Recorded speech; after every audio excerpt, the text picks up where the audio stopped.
Hello friends, मैं अंकुर सोलंकी स्वागत करता हूं अपने यूट्यूब चैनल पर। तो दोस्तों, अभी मैं इतिहास की एक सीरीज़ लेकर आया हूं जिसके अभी कुछ पार्ट कंप्लीट हो गए हैं और ये नेक्स्ट पार्ट है मगध साम्राज्य के बारे में। तो यहाँ पर अभी मैंने 4 पार्ट कंप्लीट कर दिए हैं, ये 5वां पार्ट है। और अभी तक मैंने आपको मगध महाजनपद के बारे में बता दिया है, 16 महाजनपद जो थे उसके बारे में बता दिया है आपको।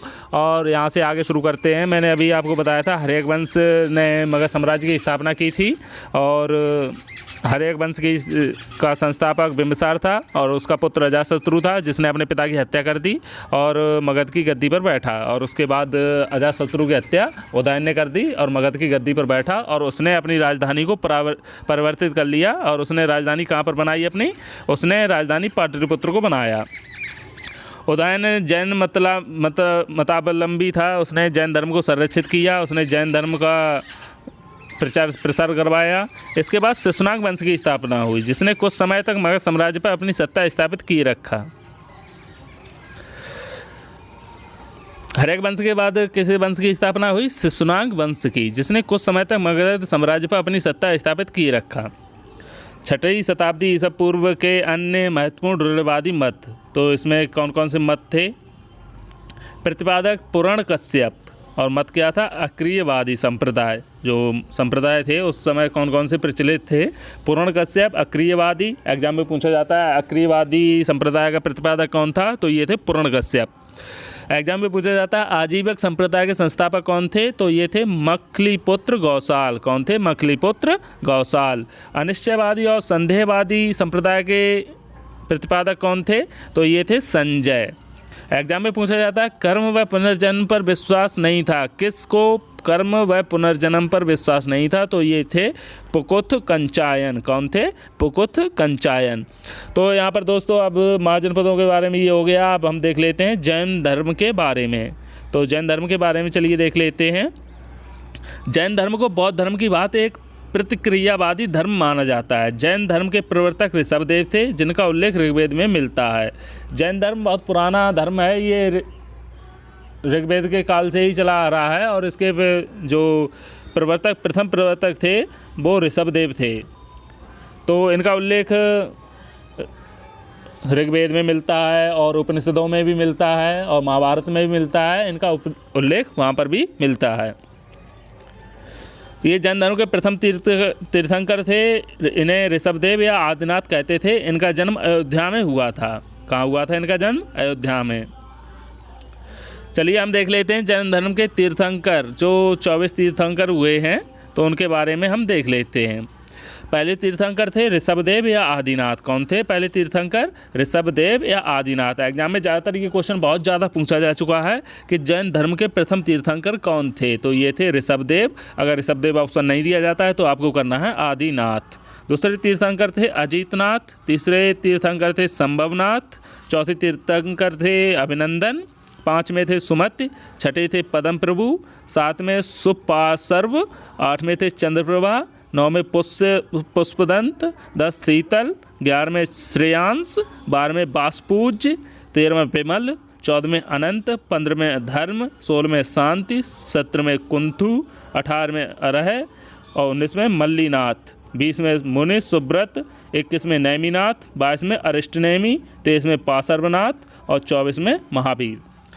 आपको ज़्यादा याद नहीं रखने हैं, आपको प्रथम तीर्थंकर याद रखने हैं, ऋषभदेव या आदिनाथ जो प्रथम तीर्थंकर थे जैन धर्म के, तो ऋषभदेव या आदिनाथ थे। और आपको 23वें तीर्थंकर याद रखने हैं जो एग्जाम में ज़्यादातर पूछे जाते हैं, पार्श्वनाथ। और 24वें तीर्थंकर महावीर स्वामी, जो वास्तविक संस्थापक माने जाते हैं जैन धर्म के, महावीर स्वामी। इनमें से आपको एक तीर्थंकर के बारे में और याद रखना पड़ेगा, मल्लीनाथ। मल्लीनाथ आप सभी जानते होंगे जैन धर्म 2 भागों में बट गया था, दिगंबर और श्वेतांबर। श्वेत वस्त्र धारण करने वाले और दिगंबर दिशाओं को अपना वस्त्र मानने वाले। तो ये 2 भागों में बट गया था। तो जो दिगंबर थे वो मल्लीनाथ को पुरुष मानते थे और जो श्वेतांबर थे वो मल्लीनाथ को एक स्त्री मानते थे। जो 19वें तीर्थंकर हुए मल्लीनाथ, इनको श्वेतांबर स्त्री मानते थे और दिगंबर जो थे वो इन्हें पुरुष मानते थे। महावीर का जन्म 540 ईसा पूर्व में वैशाली के समीप कुंड ग्राम में क्षत्रिय परिवार में हुआ था। महावीर स्वामी का जन्म कहाँ हुआ था? वैशाली के समीप कुंड ग्राम में। कब हुआ था? 540 ईसा पूर्व में क्षत्रिय परिवार में। महावीर के पिता सिद्धार्थ कुंड ग्राम ज्ञात्रक क्षत्रिय के प्रधान थे। कहाँ के प्रधान थे? कुंड ग्राम के, जिनके महावीर स्वामी के पिता का नाम क्या था? सिद्धार्थ, जो बज्र संघ के अंतर्गत आता था। कुंडग्राम जो था वो बज्र संघ के अंतर्गत आता, बज्र महाजनपद के अंतर्गत आता था।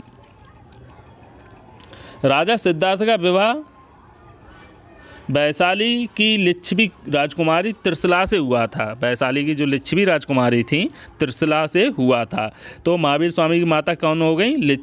त्रिशला, जो लिच्छवी शासक चेटक की बहन थी। लिच्छवी के जो शासक थे उन चेटक उनकी बहन थी। कई एग्जाम में पूछा गया है लिच्छवी के शासक चेटक की बहन का विवाह किसके साथ हुआ था? तो महावीर स्वामी के पिता के साथ हुआ था। अगर महावीर स्वामी के पिता नहीं दिए होते हैं, उनका ऑप्शन नहीं दिया होता है, तो ऑप्शन दिया होता है सिद्धार्थ से। तो सिद्धार्थ यहाँ पर सही हो जाता है।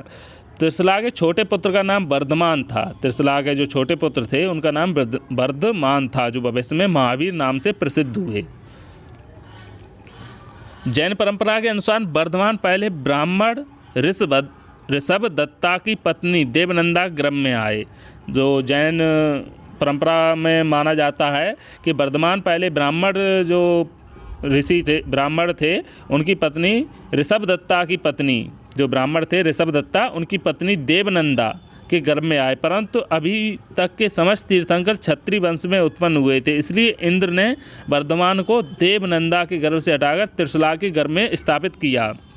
तो जो जैन धर्म के प्रवर्तक हैं वो ज़्यादातर यही मानते हैं कि वर्धमान स्वामी पहले ब्राह्मण ऋषभ दत्ता जो थे उनकी पत्नी देवनंदा गर्भ में आए थे, परंतु जो बाकी तीर्थंकर थे वो सभी क्षत्रिय कुल में वंश में उत्पन्न हुए थे, इसलिए इंद्र ने वर्धमान को देवनंदा गर्भ से हटाकर त्रिशला के गर्भ में स्थापित किया था। ये तो एक मान्यता है, वास्तविकता क्या है कुछ नहीं पता। वर्धमान का विवाह यशोदा नामक कन्या से हुआ। जो वर्धमान थे उनका विवाह किससे हुआ? यशोदा नामक कन्या से। अगर महावीर स्वामी की पत्नी का नाम पूछा जाता है तो उनका नाम था यशोदा। क्या नाम था? यशोदा। माता का नाम त्रिशला, पिता का नाम सिद्धार्थ। जन्म कहाँ हुआ? कुंडग्राम में, वैशाली कुंडग्राम में, जिससे उन्हें एक वर्धमान का विवाह यशोदा नामक कन्या से हुआ, जिससे उन्हें एक पुत्री प्रियदर्शना की प्राप्ति हुई। वर्धमान की पुत्री का क्या नाम था? प्रियदर्शना। प्रियदर्शना का विवाह किससे हुआ?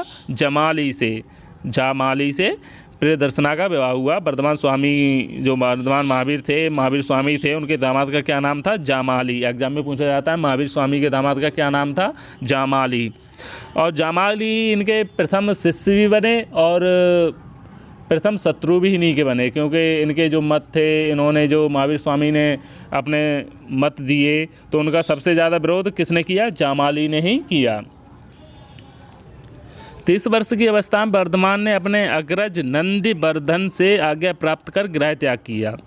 तो वर्धमान स्वामी ने अपने बड़े भाई थे इनके नंदिवर्धन, अगर एग्जाम में पूछा जाता है महावीर स्वामी के बड़े भाई का क्या नाम था? नंदिवर्धन उनके बड़े भाई का नाम था। उनसे आज्ञा प्राप्त की और 30 वर्ष की अवस्था में इन्होंने गृह त्याग कर दिया। महात्मा बुद्ध ने कितने वर्ष की अवस्था में गृह त्याग किया था? 29 वर्ष की अवस्था में। और महावीर स्वामी ने कितने वर्ष की अवस्था में गृह त्याग किया? 30 वर्ष की अवस्था में। इन्होंने 12 वर्षों तक कठोर तपस्या की और उसके पश्चात जुम्बिक ग्राम के निकट, जुम्बिक ग्राम जो है उसके निकट ऋजुपालिका नदी के तट पर साल वृक्ष के नीचे उन्हें ज्ञान कैवल्य की प्राप्ति हुई। जैन धर्म में ज्ञान को कैवल्य कहा जाता है, वहाँ पर इन्हें ज्ञान की प्राप्ति हुई। एग्जाम में पूछा जाता है इन्हें ज्ञान की प्राप्ति कहाँ हुई? तो जुम्बिक ग्राम में हुई। किस नदी के तट पर हुई? ऋजुपालिका नदी के तट पर हुई। और किस वृक्ष के नीचे हुई? तो ये ज़्यादातर एग्जाम में पूछा जा चुका है, किस वृक्ष के नीचे हुई? तो ये साल वृक्ष के नीचे इन्हें ज्ञान की प्राप्ति हुई। महात्मा बुद्ध को किस वृक्ष के नीचे ज्ञान की प्राप्ति हुई थी? पीपल के वृक्ष के नीचे। ज्ञान प्राप्ति के बाद वे जिन इंद्रियों का विजेता, केवलिन, निग्रंथ, बंधन रहित, अरिहत, योग्य, महावीर, पराक्रमी आदि कहलाए, जिनके आधार पर महावीर के अनुयायियों को जैन कहा गया। ज्ञान प्राप्ति के बाद इनके विभिन्न नामों से इन्हें पुकारा गया। जिन इंद्रियों का विजेता जो होता है, केवलेन निर्ग्रंथ, निर्ग्रंथ का होता है बंधन रहित, जो कोई किसी भी बंधन में बंधा ना हो। अरहत, जो अयोग्य हो, हर तरह से योग्य हो। महावीर, महावीर का अर्थ होता है पराक्रमी आदि कहलाए। तो जो इनका एक नाम था जिन, जिनके आधार पे जो इनके अनुयायी हुए उन्हें कहा गया जैन। तो आज की वीडियो में दोस्तों इतना ही। अगली वीडियो में नेक्स्ट पार्ट लेके आऊँगा। तब तक आप इसी वीडियो को लाइक शेयर सब्सक्राइब जरूर करें। Thank you for support.